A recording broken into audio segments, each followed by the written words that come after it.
Magandang hapon sa lahat. First Tagalog WOTD for the month. It's already December. So this is gonna be our first Tagalog WOTD for the month. And since Christmas or Pasko is just around the corner, our Tagalog WOTD has something to do with Pasko. So I'm here outside and naghahanap ako kung saan pwedeng isabit ang ating Tagalog WOTD.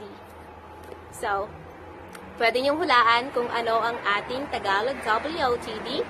For our Tagalog WOTD, tada! Parol. Parol. Parol. Let's say that again. Parol.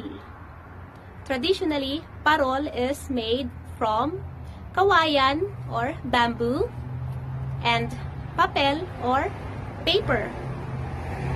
Iba't iba ang hugis nito or laki at iba't iba rin ang disenyo. So, by the way, I made this parol last night. If you guys are wondering on how I made this parol, the video will be next. It's just easy. Kung kayo ay nasa Pilipinas, siguradong marami kayong makikitang mga parol na iba't iba ang laki at disenyo. That's all for our Tagalog WOTD.